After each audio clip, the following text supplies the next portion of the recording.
Boa noite, pessoal. Sejam bem-vindos e bem-vindas a mais um Devaneios no Café.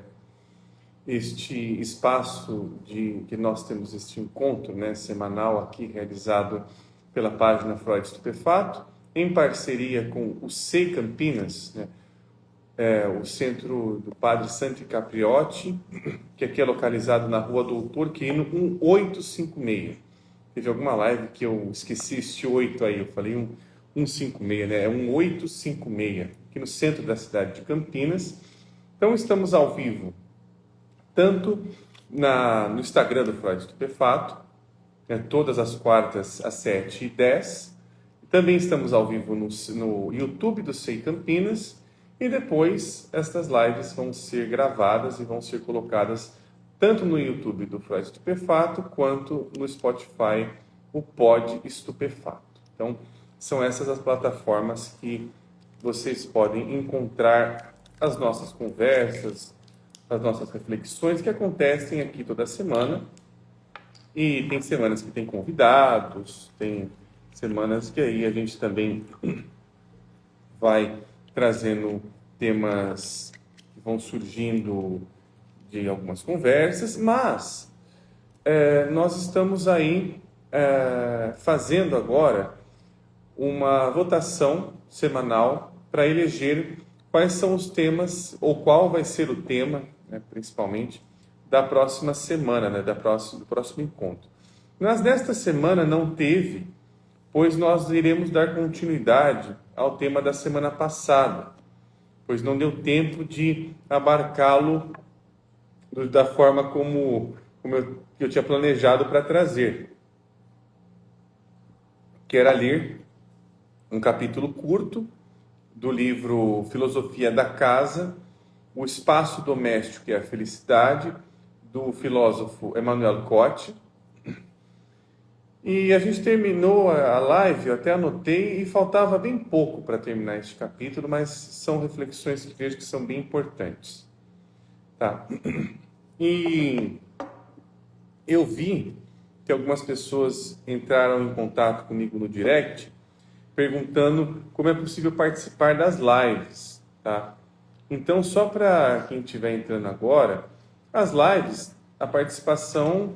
eu vou lendo os comentários, quando for ter, na verdade, um convidado ou uma convidada para falar sobre algum tema, a live geralmente eu não consigo ler tantos comentários quando eu estou só eu aqui, apresentando.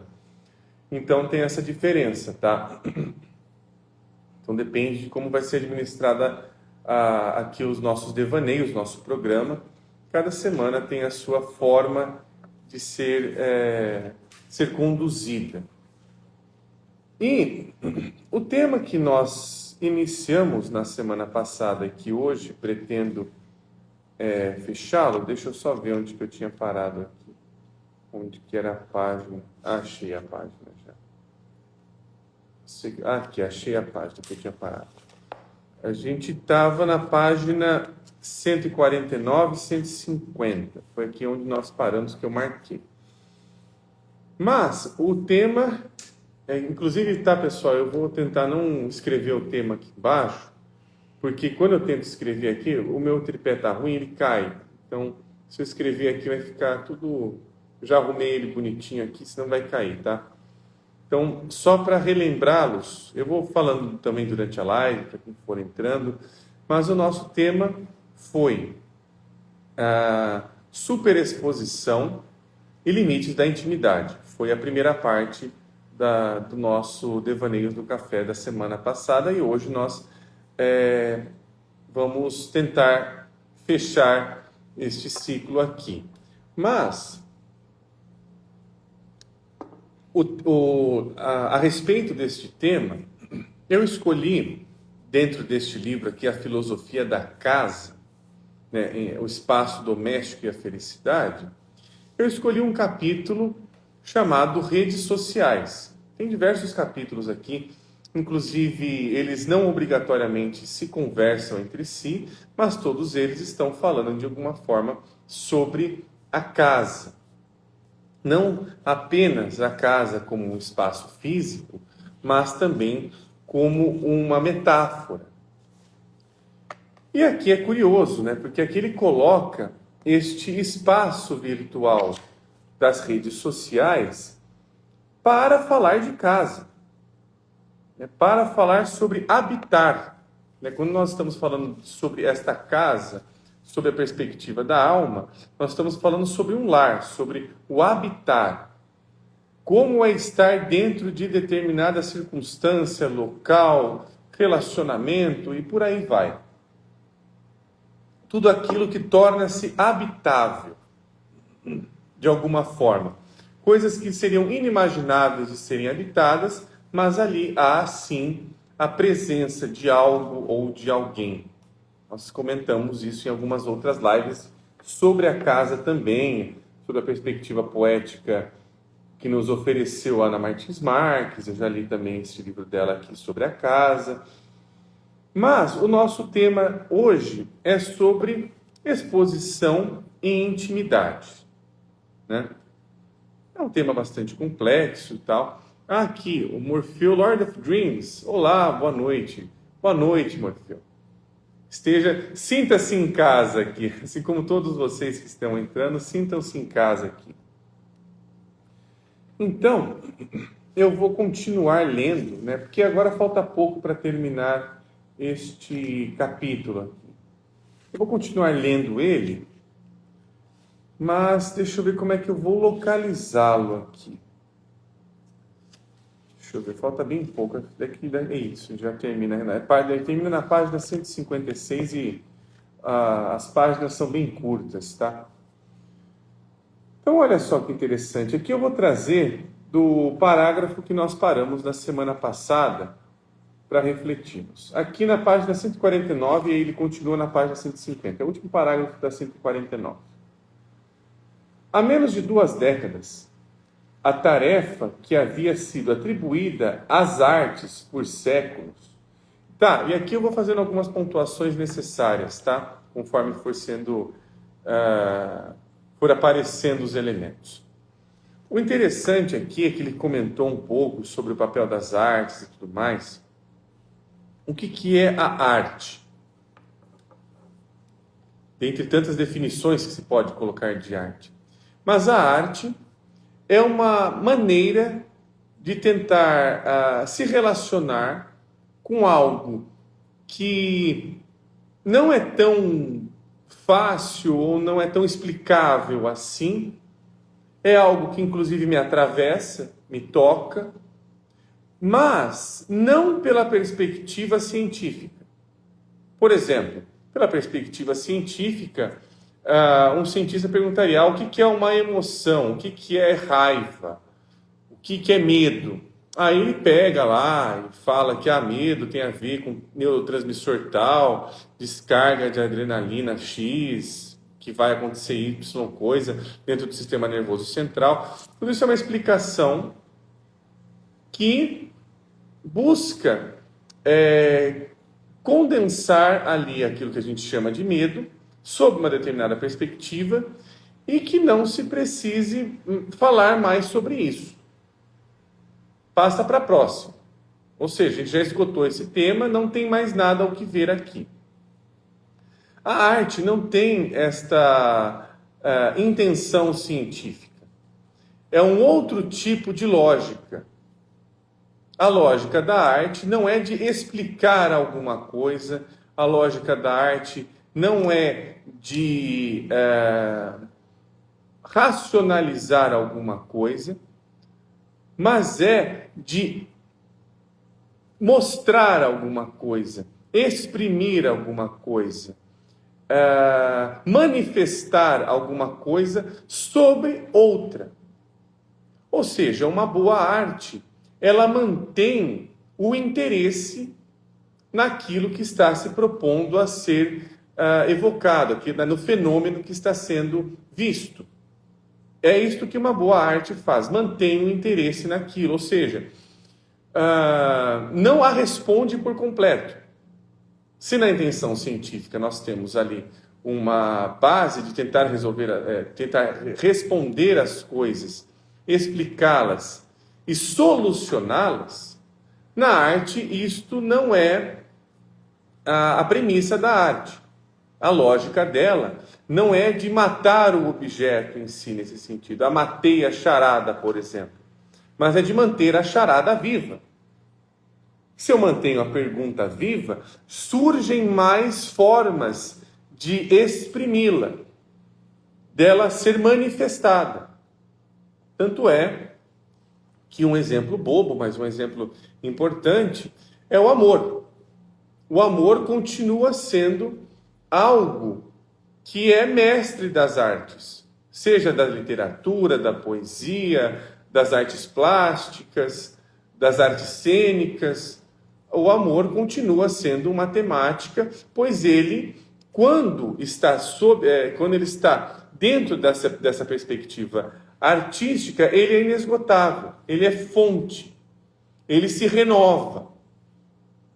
Então, ele, ao mesmo tempo que alguma arte acontece, ela destrói algum ponto de vista, ela se renova. Opa, parece que não é... Isso daqui me incomodou. Então, vamos ver isso de novo? Será que é só isso?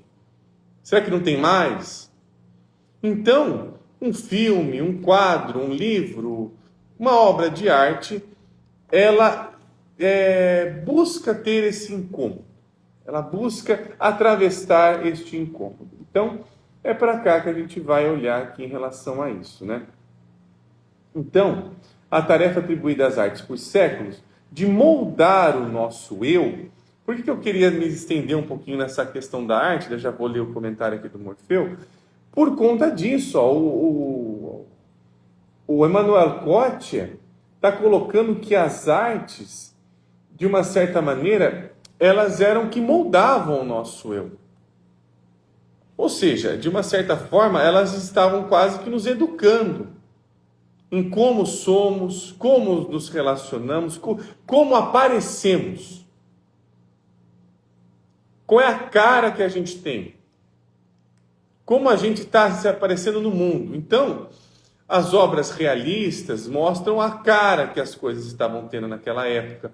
As obras minimalistas mostram a cara que as coisas estão tendo. Então, isso mostra uma característica. Uso de mais ou menos cores, de mais ou menos formas geométricas e por aí vai. Tentar reproduzir ao máximo aquilo, ou uma forma ideal. O que está sendo visto ali? Então, esta tarefa da arte foi assumida por outras formas simbólicas, mais híbridas e sujas, mas também mais universais e radicais do que aquelas que os sistemas das artes tinham sido capazes de classificar. Ou seja, o nosso eu agora está sendo formado por outras maneiras, né? Quais são outras maneiras do nosso eu ser? Essa forma do eu científico é uma delas. Outra forma do nosso eu ser, aquilo que está sendo apresentado e consumido dentro das redes sociais, também é uma forma, e por aí vai, né? Aqui eu já vou começar a ler os comentários, senão eu vou pular tudo. Jung Despertar, boa noite. Boa noite. Eu não sei se é bem-vindo ou bem-vinda, tá? Jung Despertar. Igual o Morfeu também. Então, quem quiser ali só pronunciar-se ali em relação a pronomes e afins, fique à vontade, tá, pessoal? Senão eu vou só falar o perfil do Instagram. Morfeu. Arte e amor são como uma boa conversa, que não dá vontade de parar. Um verso compondo com o outro. Um bom amor e uma boa arte, eles se continuam, né? Gleison. Boa noite, Gleison. Seja muito bem-vindo. Então. Exatamente, dá uma continuidade, né? Ou seja, o amor, se ele explica tudo, possivelmente ele também possa ser um amor muito morno, muito xoxo, muito apagado em alguns sentidos. Um bom amor, assim como uma boa arte, aqui concordando com você, tá, Morfeu? Ele é contínuo, ele é atiçador, ele é abrasador. Ele atiça a querer ver mais. Não no sentido ocular agora, mas no sentido de criar, de descobrir, de inventar, de achar novas formas outras de fazer a mesma coisa. Ou seja, se é importante viajar, então se a gente estiver sempre viajando para o mesmo lugar, talvez fique uma hora desgastante. Então, que outras formas a gente pode viajar? Será que a gente pode viajar só para lugares que são quentes? Ou só para lugares que são frios? Ou só para a praia? Por aí vai. Então tem essas modificações ali também. Tudo bem, meu amigo? Eu que agradeço, viu, Gleison? Fique muito bem à vontade, sinta-se em casa aqui na nossa live. Então aqui ele está falando desse eu, né? Que o nosso eu vai sendo universalizado. Tem outras formas ali que aqui ele coloca, ó, mas também mais universais e radicais do que aquelas que o sistema das artes tinha sido capaz de classificar. Então ele continua aqui, ó, as redes sociais são isso, uma espécie de romance coletivo a céu aberto, em que todos são, ao mesmo tempo, autores, personagens e leitores de como suas próprias vidas se entrelaçam com as dos outros. É uma forma aumentada, porque a ruptura da literatura... desculpa, eu pulei aqui. Ó. É uma forma aumentada e expandida da literatura. Uma forma aumentada porque a ruptura da literatura, que separava os personagens dos autores e dos espectadores, caiu por terra. Por isso, realidade e ficção não estão mais em oposição. Esse parágrafo foi muito interessante, que aqui ele vai colocando que aquilo que a gente tinha como um certo limiar de isso é ficção, isso é realidade, isso é autor, isso é obra, isso já não tem mais tão definido assim. Essa definição, até mesmo por conta da criação das redes sociais,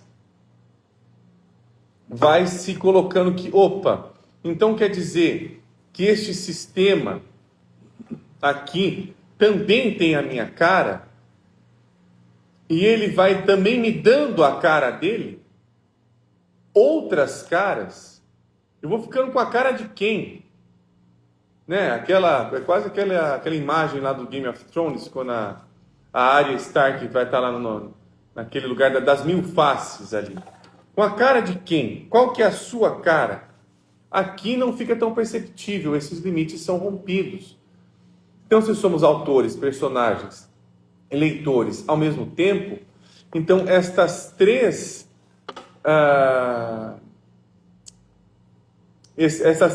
formas de se vivenciar alguma coisa estão acontecendo concomitantemente, não mais separáveis. Então, agora estou sendo autor, então esta é a obra. Então, isso começa a borrar os limites, a desfazer os limites de alguma coisa.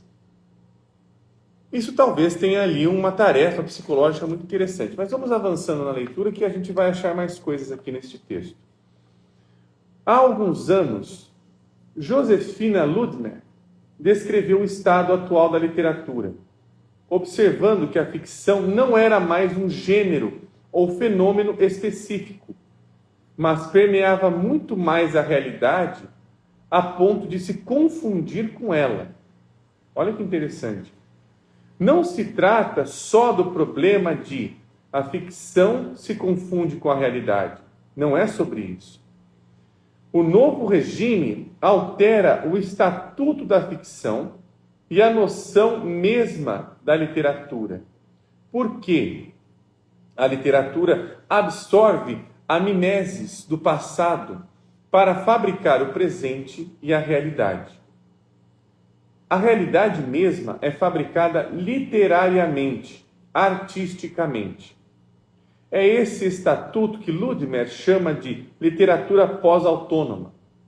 Muito mais que produzir arte, ou mesmo uma esfera de realidade separada do uso e da vida, ela se torna uma fábrica de realidade, Olha que interessante. Aqui ele está colocando que a literatura, como uma maneira ficcional de expressar alguma coisa, aqui nesse sentido de realidade, ela é como se ela já estivesse dentro da realidade. Ela não está só exprimindo a realidade, ela está fazendo a realidade. Ao escrever alguma coisa, isso é interessante, até pensando nas redes sociais. Ao se escrever alguma coisa, um comentário, uma publicação, um story ou coisas do tipo, ao se publicar alguma coisa dentro da rede social, ela já se torna uma realidade. Ela perde a sua característica ficcional para ser uma ficção e realidade constantes. A realidade disso é isso daqui. Claro que isso já começou há muito tempo, já com a televisão, já com alguns recortes, mas isso está muito mais próximo quando você tem um perfil pessoal, quando você tem alguma coisa pessoal e tem também um algoritmo que te lê constantemente e que te entrega realidades condizentes a seu interesse. Ou seja, o seu interesse está sempre sendo lido para alimentar o tipo de realidade que você está vivendo. E talvez nem saiba que esteja vivendo daquele tipo de realidade. O meu algoritmo me entrega casais fofinhos de dorama, mas eu nem assisto dorama. Não sei. Será que o algoritmo leu alguma coisa interessante aí sobre você? Porque também é uma outra forma de falar que o inconsciente nos atinge o tempo todo. O algoritmo não é nós, é um outro. Então, de uma certa forma, ele também tem uma narrativa buscando constantemente ler os nossos interesses, mesmo que a gente não esteja ciente deles, tá? Onde eu parei aqui? Aqui, ó. É esse estatuto que Ludmer chama de literatura pós-autônoma. Muito mais que produzir arte, ou mesmo uma esfera de realidade separada do uso e da vida, ela se torna uma fábrica de realidade. As novas mídias permitiram que a literatura, que não é mais limitada à palavra, se transformasse nesse espaço. Não são mais práticas limitadas e elitistas, mas um ato coletivo de existência. Olha que interessante aqui. Formas de fazer casa que não estão mais de acordo com qualquer modelo do passado. Nesses espaços, é necessário fingir, imaginar a própria realidade pessoal e afetiva para poder experienciar. É por isso que a distinção entre autor e personagem diminuiu. É apenas ao se tornar personagem de ficção que se conquista um estatuto de autor, e não o contrário. E ser autor significa, por vezes, ter acesso à própria realidade exclusivamente por meio da ficção literária. É uma forma ampliada de literatura, porque o meio no qual se opera não é puramente verbal, mas composto por uma série de suportes que procuram reproduzir a experiência o máximo possível. É expandida, porque envolve realmente um número impressionante de usuários em comparação com as artes tradicionais. Trata-se, no fundo, da realização da tarefa que as vanguardas históricas tinham conferido às artes: coincidir com a vida. Justamente por isso, as novas práticas artísticas puderam tomar como modelo a casa, invadiram e contaminaram o espaço doméstico e transformaram no seu interior. Tornaram-se as nossas novas casas. Olha que interessante, né? Então as redes sociais se tornam também uma casa. É como se agora nós temos, até de uma forma entre aspas, bem entre aspas, palpável, uma casa virtual.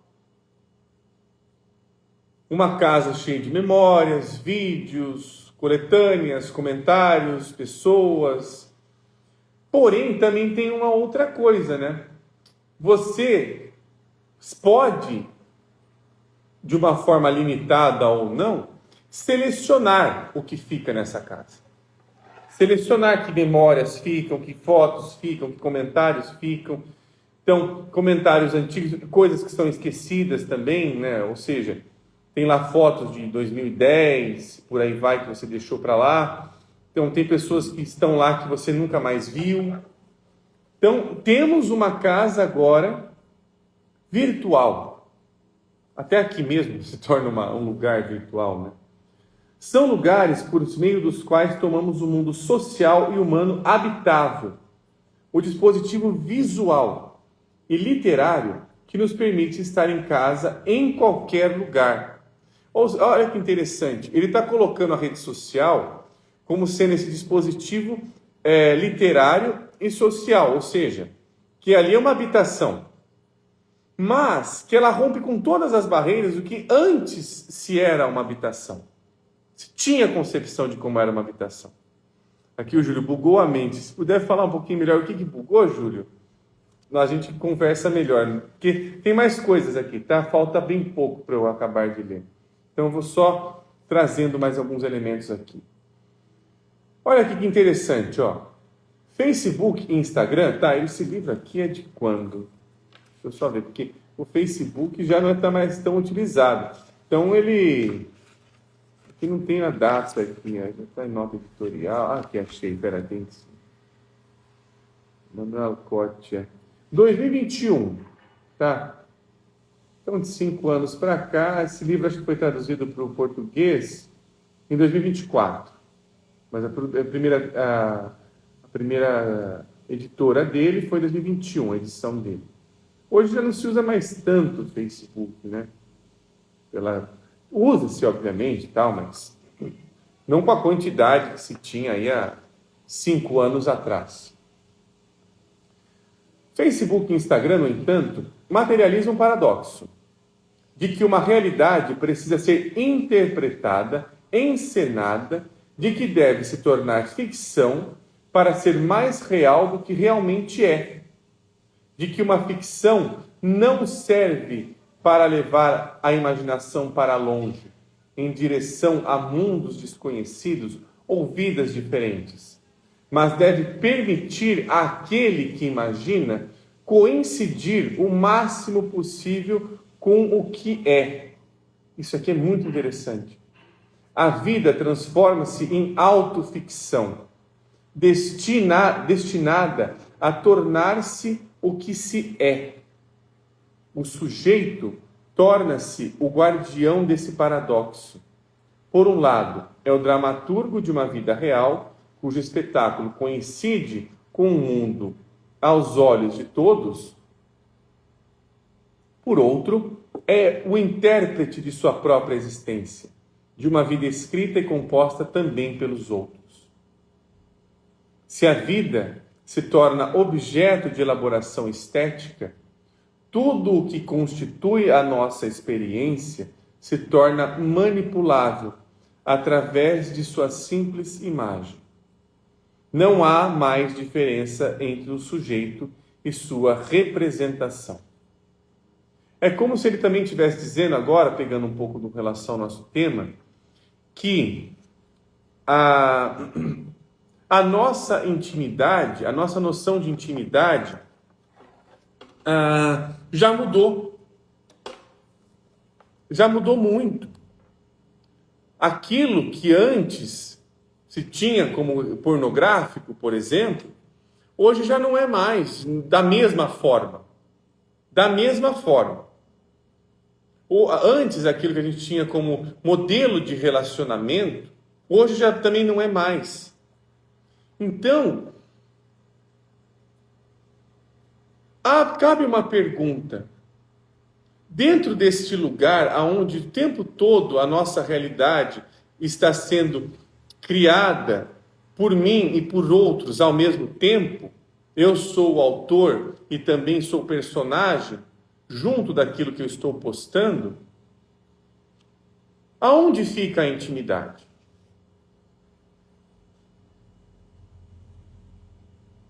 Que relação nós temos hoje possível com a nossa intimidade.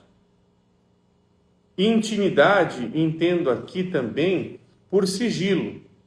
Entendo por aquilo que não precisa aparecer para todo mundo. Até pensando na casa, é um lugar onde eu posso estar fazendo coisas ou estar vivenciando coisas que ninguém precisa ver. Ou se eu quero que alguém veja, eu seleciono essas pessoas. Até o próprio Instagram tenta dar esta intimidade, pegar essa intimidade nossa, colocando aquele círculozinho verde nos stories. Ou até mesmo, essa publicação você pode escolher quem vai ver. Mas ainda assim, aquilo está dentro de um lugar virtual, aonde eu estou apresentando algo que é um recorte. Eu estou selecionando este recorte. Ainda a pergunta da intimidade é: eu estou mostrando coisas aqui dentro deste espaço, seja ele qual for, que eu não estou só selecionando, eu estou sendo visto por esta coisa. Ela reverbera. E eu tenho a tranquilidade de que isso não vai sair para lugar nenhum. Intimidade também é uma relação que envolve confiança. Confiar, fiar junto. Isso que você está fazendo tem a ver com o que eu estou fazendo ao mesmo tempo. Isso que está sendo tecido, que está sendo elaborado. Júlio, deixa eu ler alguns comentários do Júlio aqui, tem vários.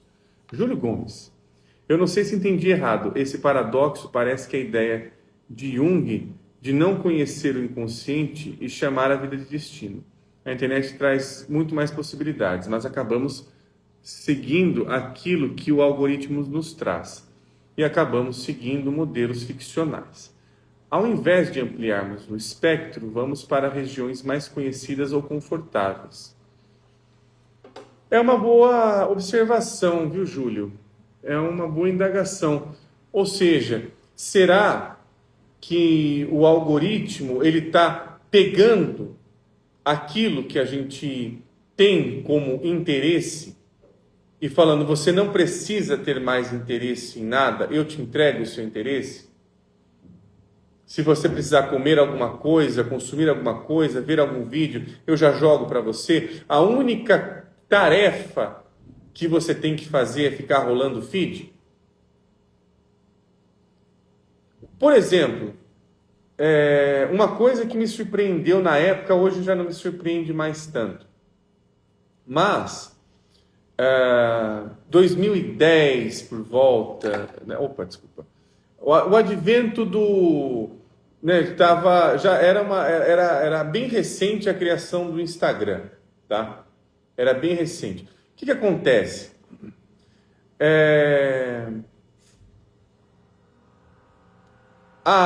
Eu não sei se vocês perceberam isso, ou se isso aqui é só loucura minha, mas hoje uma das barras que você tem menos acessíveis, que antes aparecia quase que na sua cara, era a barra de pesquisa.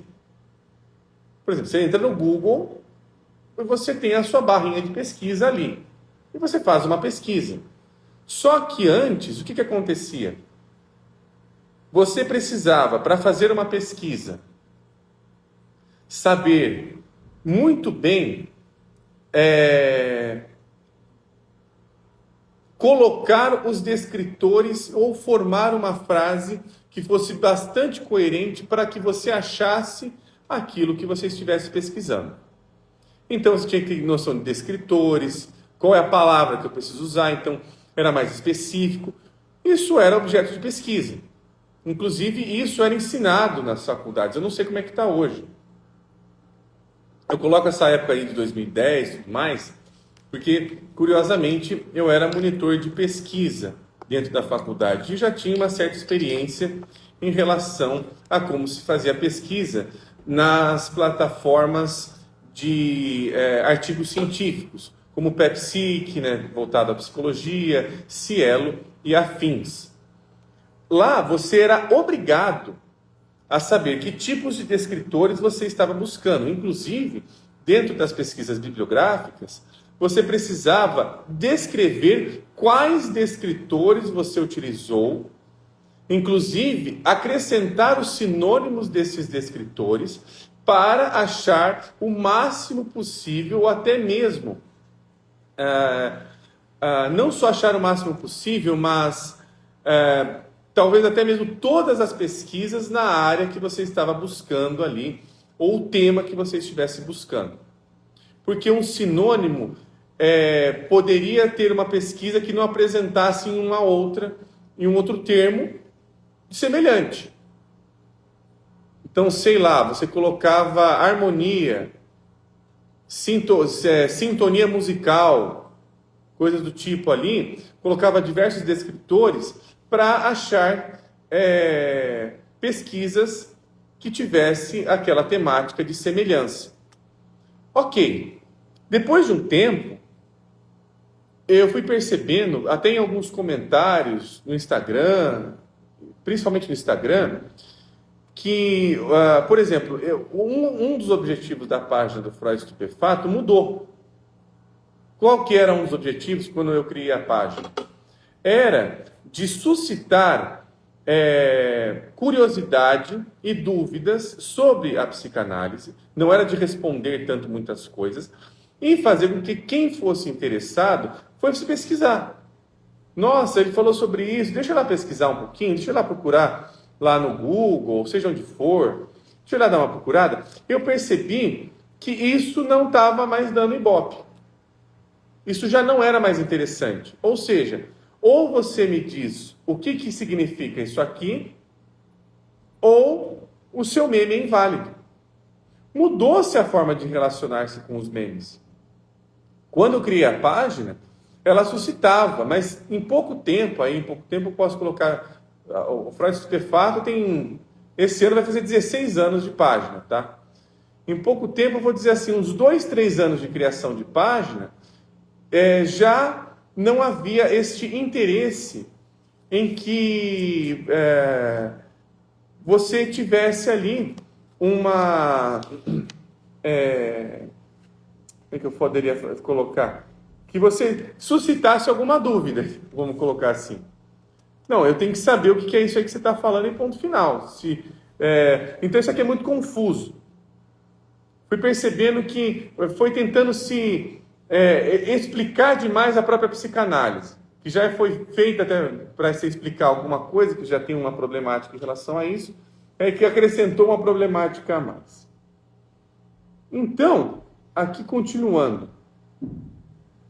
É por isso que a escrita dessa nova literatura deve abranger todas as mídias, confundi-las, assim como todas as coisas do mundo confundem a própria identidade visual, tátil e olfativa e racional.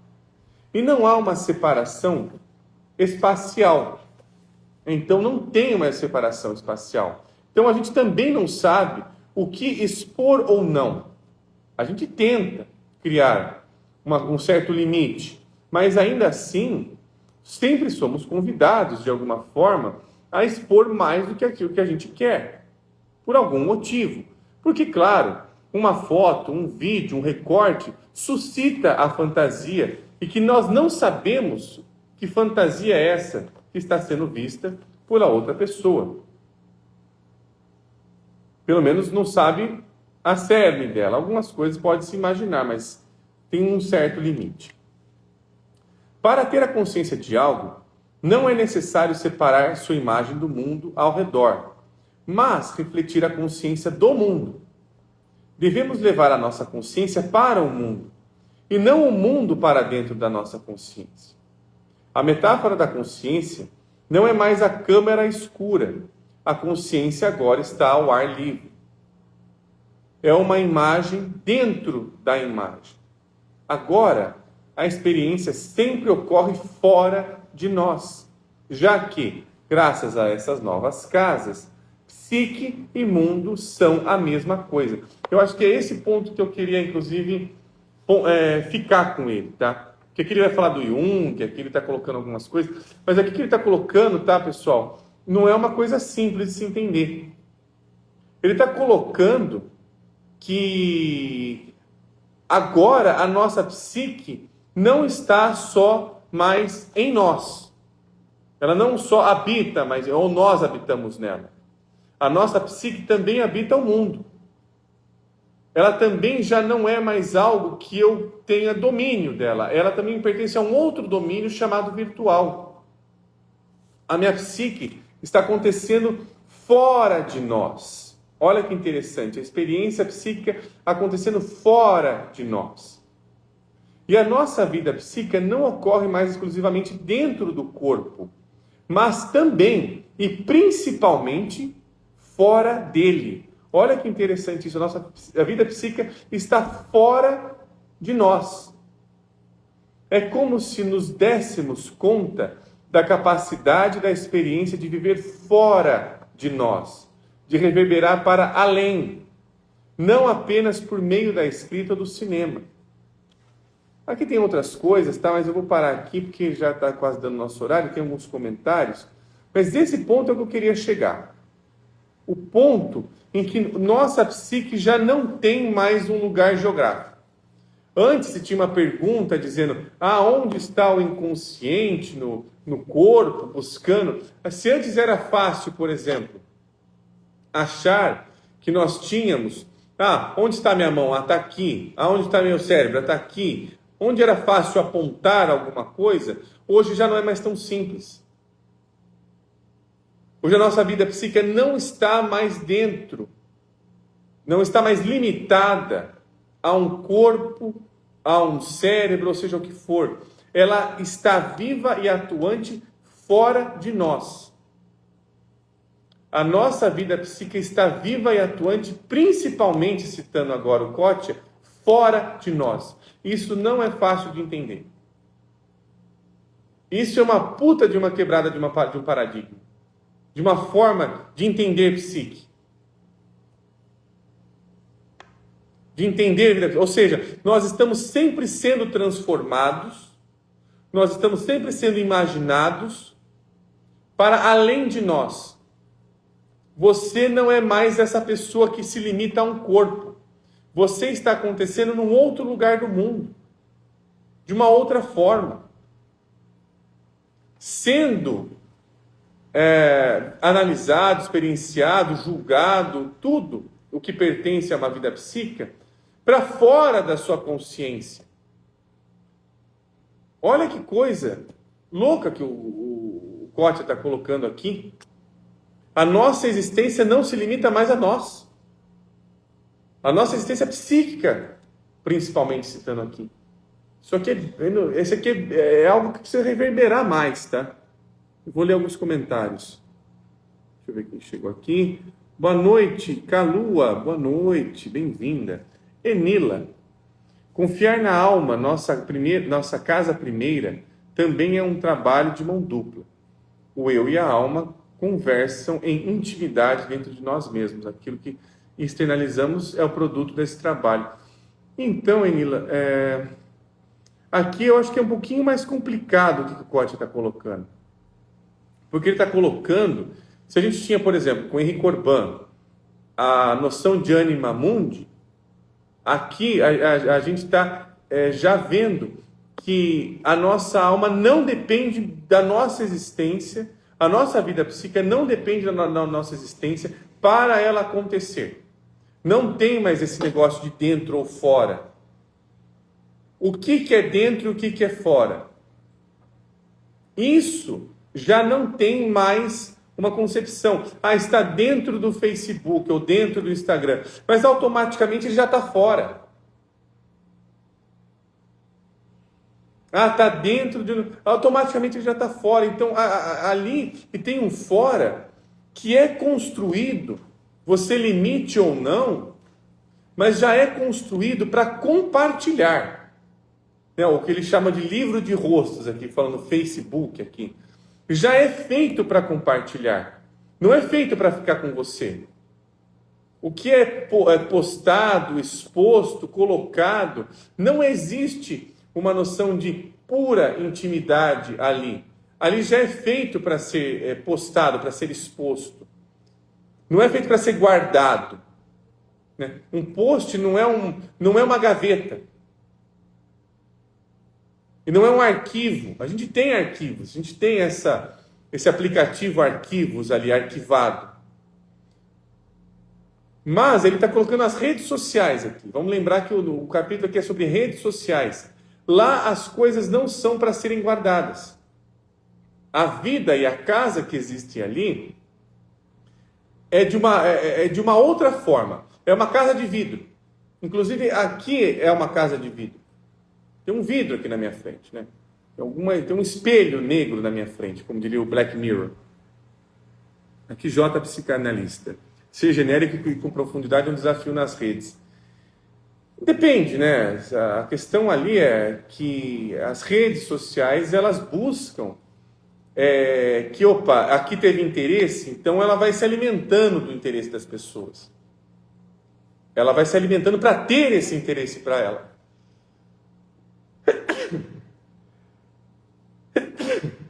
Espera um pouquinho. Então, se o algoritmo consegue ler melhor o seu interesse do que você mesmo, você precisa mais do algoritmo do que da sua reflexão. Por isso, estas novas práticas em relação a terapia por IA, confessionário por IA, coisas do tipo, coloca que você não precisa saber mais de você, a máquina vai saber. Porque a máquina é um conglomerado de várias coisas construídas coletivamente que tem uma resposta ali de alguma forma. Então eu não preciso mais me aprofundar em mim. Eu não preciso ter esse trabalho de formiguinha. Mas isso já é de longa data. Lá para os anos 90 já tinha uma crítica, por exemplo, à psicanálise, dizendo, não, a psicanálise é mentalista, a psicanálise demora tanto, a gente faz aqui em 2 dias. Né? Só que é um tipo de aceleração que eu não sei, agora pensando alquimicamente, se esse tipo de aceleração destrói o contato daquilo que está sendo o objeto de combustível. Eu não sei se esse tipo de aceleração faz com que o objeto se torne inexistente depois. Então, o meu interesse não precisa ser mais meu. Olha que beleza, olha que tarefa fácil, olha que beleza, que bacana. Eu não preciso mais saber e imaginar aonde eu quero estar. É só eu pegar ali na rede social, ver os comentários de quem esteve ali, nas pirâmides do Egito, sei lá, nas ruínas gregas, e ver lá comentário, a ruína está ruim, então não sei o quê. Percebe? Então, a minha experiência com o mundo também já mudou. Hoje é muito difícil alguém ir para algum lugar sem antes consultar ali os booking.com da vida. Esse aqui tem 4 estrelas, esse aqui tem 5. É difícil se arriscar. Essa experiência do ir sem saber. E encontrar lá o que for para ser encontrado. Isso também serve às relações também, tá, pessoal? A gente está falando de viagem aqui, mas serve a relação. Aqui o Júlio. Muito interessante. Dependendo do ponto de vista metafísico, nós poderíamos ser a materialização do pensamento da nossa alma. Nesse sentido, a psique estaria em mais lugares dentro do corpo. Sim, eu acho que a questão é exatamente essa, Júlio. De percebermos que nós não estamos mais limitados ao que eu quero e tudo mais. Então, agora tem um sistema, um algoritmo, uma virtualidade, que ele já está fazendo essa tarefa pela gente. Já está captando coisas, já está entrando em alguns lugares, ele já tem uma intimidade com a gente, o algoritmo já tem uma intimidade. Ele se alimenta de formas muito sutis, do tempo que você fica observando determinado vídeo, da forma... Então, essas sutilezas não são à toa. É uma outra maneira que se está criando intimidade ultimamente. Aqui, Calua, então seria a nossa expressão da alma no mundo? O que seria a expressão da alma do calor? Que o Júlio. Essa reflexão me leva muito na ideia de tempo passado, presente e futuro, onde nós humanos e nossa psique residiria. E talvez até esse tempo já esteja sendo quebrado nesse sentido. Até talvez a noção de passado, presente e futuro esteja acontecendo todos ao mesmo tempo no presente. Por exemplo, uma pessoa que morreu não precisa mais ficar limitada à sua morte. Ela pode ser imaginada, ela pode ter um vídeo aqui do Chuck Norris, que morreu recentemente, novo, como se fosse o Chuck Norris. É só pegar a IA, ler o Chuck Norris e fazer alguma coisa parecida com ele. Né? Aqui a Inila. Devaneios seguem explodindo nossas cabeças, ainda bem. Estamos tão inseridos nas redes sociais que deixamos passar batido muitas perspectivas que abram novas janelas no nosso navegador. Então, a gente traz junto isso. Aqui, Leandro. O algoritmo sabe mais sobre nós do que nós mesmos. Por isso é tão fácil de dirigir nossa atenção e nossos gostos. Porque exatamente esse é o ponto, né, Leandro? Quando a gente vai, por exemplo, para uma análise, que é um trabalho mais artesanal, que leva um tempo outro, é uma desaceleração para acelerar uma outra coisa, a gente não tem tempo. Porque, queira ou não, para nós entrarmos em contato com os nossos gostos, os nossos desejos, os nossos tipos de relacionamento, as nossas mudanças de interesse, a gente precisa ter um lugar que, eu não preciso compartilhar isso. Mas se tudo meu é comumente compartilhado, eu não preciso saber quais são meus interesses. A gente já conversou aqui em algumas lives. Eu não preciso mais conversar sobre meu relacionamento em uma terapia. Eu só preciso ver ali um terapeuta que fala sobre relacionamentos abusivos, que é especialista nisso, ele faz uma checklist, e se bater a checklist, independente se eu gostar daquela pessoa ou não, eu já tenho que cortar, porque ela bateu a maioria ali da checklist. Percebe como nós não somos mais a nossa própria referência, em certo ponto? Que nós estamos confusos de quem nós somos, em certo ponto também?